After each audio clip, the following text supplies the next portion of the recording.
Bago po natin simulan ang kwentong ito ay isang munting lambing lang po sa ating mga kadayo. Kung mahilig kayo sa mga kwentong kababalaghan, katatakutan at mga totoong karanasan na hindi basta-basta may papaliwanag, ay huwag kalimutang mag-subscribe, mag-like at i-share ang channel ni Sir Bon. Malaking tulong po yon para sa mas marami pang kwentong tulad nito ang maibahagi sa lahat. Magandang araw po sa inyong lahat, lalo na sa mga kadayo, kay Sir Bon na boses ng programang ito, at sa lahat ng masisipag na nakikinig habang nasa trabaho, sa biyahe o nagpapahinga. Ako nga po pala si Kring Kring mula sa Cagayan de Oro. Hindi ko tunay na pangalan. Nangyari ang kababalaghang ito noong taong 1980 at hanggang ngayon ay sariwa pa rin sa alaala ko. Noong bata pa ako ay maaga nang nawala ang mga magulang ko dahil sa isang aksidente. Halos wala na nga akong maalala sa kanila dahil maliit pa lang ako noon. Ang nagpalaki sa akin ay ang lola kong si Lola Marta. Siya na ang tumayong nanay at tatay ko simula noon. Kilala si Lola Marta sa baryo bilang isang tahimik na manghihilot. Maraming tao ang pumupunta sa bahay namin para magpahilot o magpagamot ng pilay, lamig at kung ano-ano pang karamdaman. Madalas siyang purihin ng mga kapitbahay namin dahil matulungin daw at hindi marunong tumanggi kapag may nangangailangan. Dahil dalawa lang kami sa bahay ay halos palagi kaming magkasama. Kapag pupunta siya sa kapitbahay para manghilot ay sumasama ako. Kapag namamalengke siya ay kasama rin ako. Kahit sa simpleng pagdidilig ng mga halaman sa umaga ay lagi niya akong tinatawag para tumulong. Masaya naman ang buhay namin kahit simple lang. Pero may isang bagay tungkol kay Lola na hindi ko maintindihan noon. May parte sa likod ng bahay na ayaw niyang pinupuntahan ko. Sa likuran kasi ng bahay namin ay may matandang puno ng balete. Sobrang tanda na nito at halos kasing tanda na yata ng buong baryo. Makapal ang mga ugat at napakalawak ng mga sanga. Sa tuwing mapapalapit ako roon habang naglalaro, ay agad akong sinisigawan ni Lola. Sasabihin niya na lumayo daw ako doon. Kapag tinatanong ko kung bakit, ay iisa lang ang sagot niya, na maraming ahas daw na nakapugad sa punong yun. Dahil bata pa ako noon ay naniwala naman ako agad. Pero habang tumatanda ako ay napapansin kong parang hindi ahas ang dahilan kung bakit ayaw niya akong mapunta roon. Minsan kasi ay nahuhuli ko siyang nakatitig sa puno ng balete habang nakaupo sa may bintana at parang may malalim na iniisip. Minsan naman madaling araw pa lang ay nakatayo na siya sa likod ng bahay at nakatanaw lang sa direksyon ng puno. Hindi ko lang alam kung ano ang meron doon. Ang hindi ko rin alam na balang araw ay malalaman ko ang isang sekreto na matagal niyang itinago. Isang gabing tahimik ang lahat. Bahimbing na sana ang tulog ko nang bigla kong magising. Akala ko nung una ay nananaginip lang ako. Pero nang makinig akong mabuti, ay malinaw kong narinig ang isang tunog na nanggagaling sa ilalim mismo ng aming bahay. Iyak ng sanggol na mahina, paos, at parang humihingi ng tulong. Napaupo ako sa higaan habang mabilis na tumitibok ang puso ko.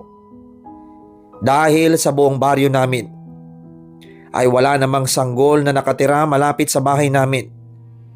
Pero sigurado ako sa narinig ko.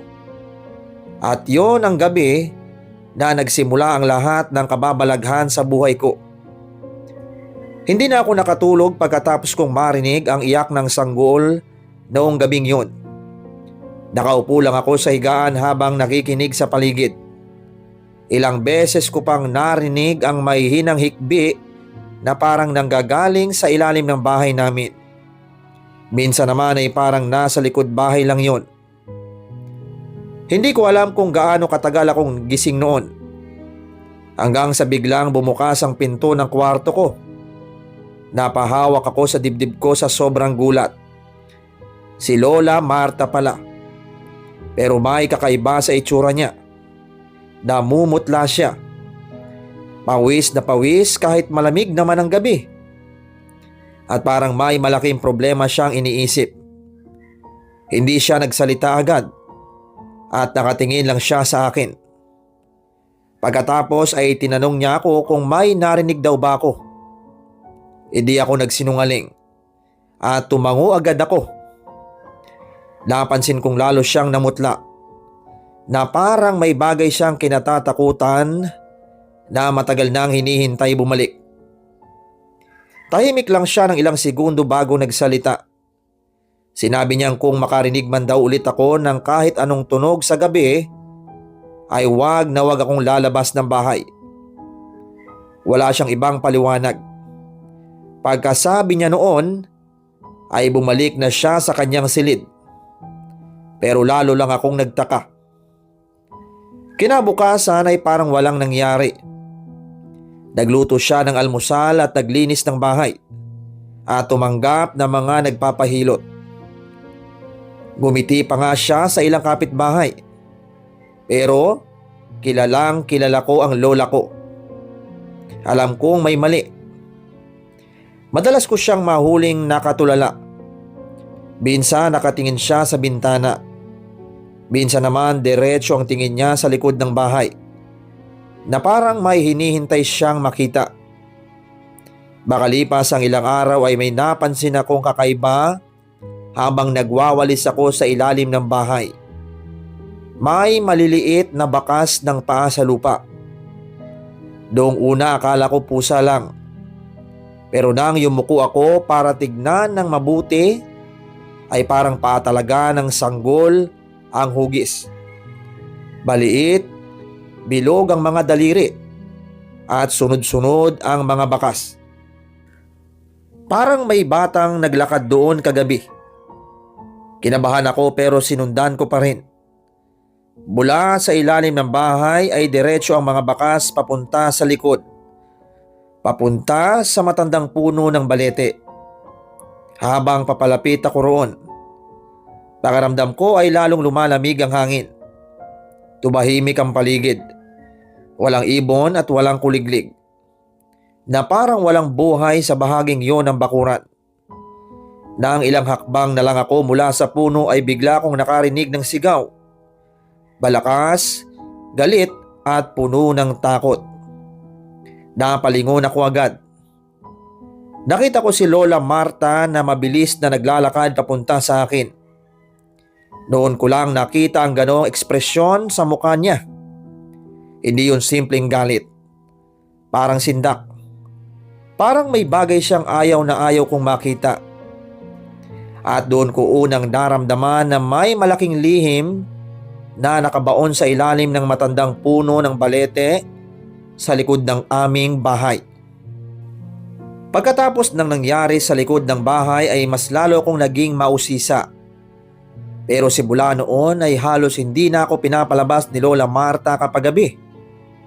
Kapag lumulubog na ang araw, ay gusto niya na nasa loob na agad ako ng bahay. Hindi ko maintindihan kung bakit. Pero habang lumilipas ang mga araw, ay nagsimula na rin akong makaranas ng mga bagay na hindi ko maipaliwanag. Unang nangyari yon isang umaga. Pagkagising ko ay may nakita kong maliliit na patak ng dugo sa sahig, malapit sa kusina. Hindi naman marami, pero mapapansin mo talaga siya. Akala ko noong una baka may daga o pusa na nasugatan. Pero nang tignan ko ng mabuti ay parang wala namang pinanggalingan. Parang basta na lang lumitaw doon. Tahimik lang si Lola nang makita niya yon. Kumuha siya ng basahan at agad na nilinis. Hindi man lang siya nagtanong kung saan galing, na parang aware siya na may kababalaghang nangyayari sa bahay. Doon ako lalong kinabahan. Ilang gabi pa ang lumipas, madalas ko nang marinig ang iyak ng sanggol.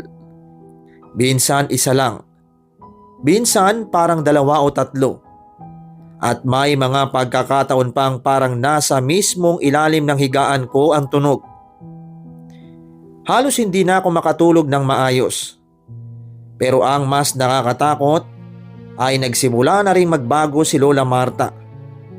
Payat na siya at laging puyat. Minsan nahuhuli ko siyang umiiyak habang mag-isa sa kusina. Kapag tinatanong ko siya kung anong problema, bumingiti lang siya at sinasabing pagod lang daw siya. Pero alam kong hindi yun totoo. Isang gabi ay nagising ako dahil sa tunog ng mga yabag.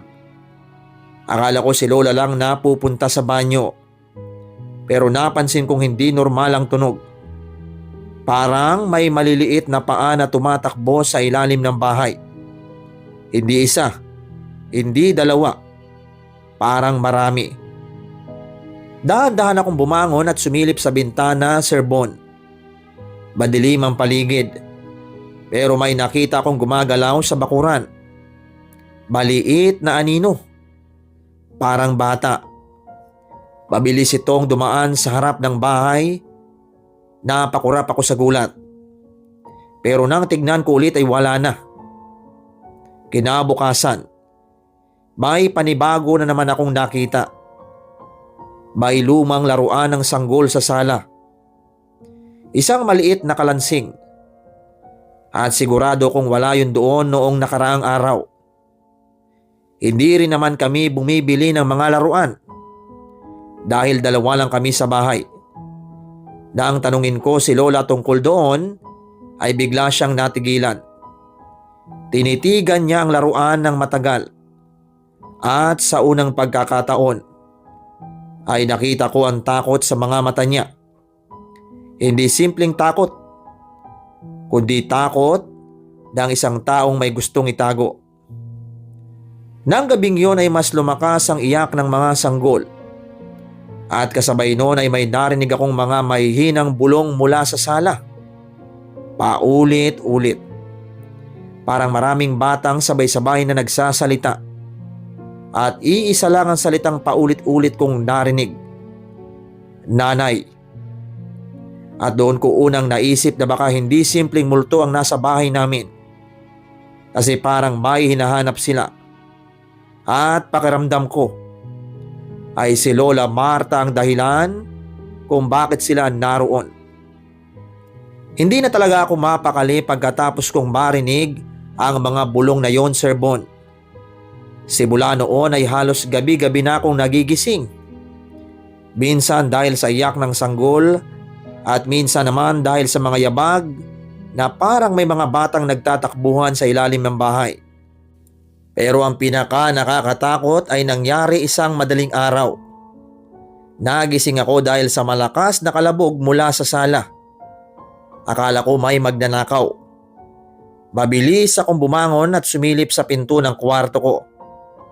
Paglabas ko, ay agad akong natigilan. Nakita ko si Lola Marta na nakaluhod sa gitna ng sala. Umiiyak siya. Nanginginig ang kanyang buong katawan at nakatingin siya sa isang sulok ng bahay. Sinundan ko ng tingin kung saan siya nakatingin at noong una ay wala akong makita.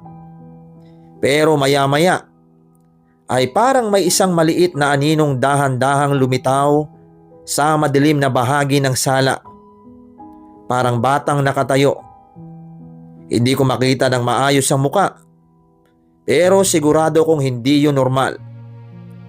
Napatras ako sa sobrang takot. Pagkurap ko ay bigla na lang nawala ang anino. Tahimik na ulit ang paligid. At tanging hikbi na lang ni Lola ang naririnig ko. Doon ko siya nilapitan. Sa unang pagkakataon na hindi na niya itinago ang lahat. Sinabi niyang may kasalanan siya noon. Bago pa siya naging kilalang manghihilot sa baryo, ay may mga babaeng lihim na lumalapit sa kanya para humingi ng tulong sa mga pagbubuntis na ayaw nilang ituloy. Dahil sa pera at kahirapan ay pumayag siya. Maraming beses daw niyang ginawa yun.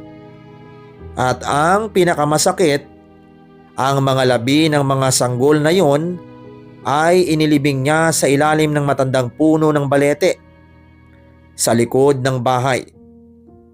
Parang tumigil ang mundo ko habang nakikinig. Hindi ako makapaniwala, Sir Bon. Ang lola kong kilala kong mabait at mapagmahal ay may ganong kabigat na sikreto. Patuloy siyang umiiyak habang nagkukwento at paulit-ulit siyang humihingi ng tawad. Hindi sa akin, kundi sa mga batang hindi man lang nabigyan ng pagkakataong mabuhay. Mula ng gabing yun ay mas lalong lumala ang mga kababalaghan. Mas malakas na ang mga iyak. Mas madalas na ang mga bulong.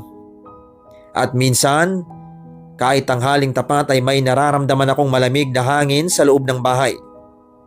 Unti-unti ring nanghina si Lola Marta. Payat na siya at halos hindi na kumakain. Parang may kung anong kumukuha ng lakas niya araw-araw, Sir Bon. At isang gabi, habang nakahiga kami ay mahina niyang sinabi ang mga salitang hanggang ngayon ay hindi ko makalimutan. Na darating na daw sila para kunin siya. Hindi ko alam ang ibig niyang sabihin noon. Pagkagising ko kinabukasan ay wala na si Lola Marta. Pagkatapos nun ay parang bigla ring nawala ang lahat ng kababalaghan. Hindi na ako nakarinig ng iyak ng sanggol tuwing gabi. Wala nang mga yapak, wala nang mga bulong, at wala nang mga aninong nagpapakita. Parang kasabay ng pagkawala ni Lola Marta ay nawala rin ang lahat ng misteryong bumalot sa bahay namin. Masakit para sa akin ang mga sumunod na taon dahil mag-isa na lang akong naiwan. Pero naisip ko na kailangan ko nang magpatuloy sa buhay. Nagsikap akong makatapos ng pag-aaral kahit hanggang high school lamang. Hindi naging madali dahil wala na akong magulang at wala na rin ang lola kong nagpalaki sa akin. Pero hindi ko hinayaang masayang ang lahat ng sakripisyo niya para sa akin. Nang makatapos ay nagtrabaho ako ng marangal at unti-unti akong nakaipon. Nakapaghanap ng maayos na trabaho at nang magkaroon ako ng pagkakataon ay ipinagbili ko na rin ang lumang bahay na yon. Hindi dahil galit ako kay Lola Marta, kundi dahil gusto ko nang magsimula ng bagong yugto ng buhay. Sa ngayon ay maayos naman ang kalagayan ko.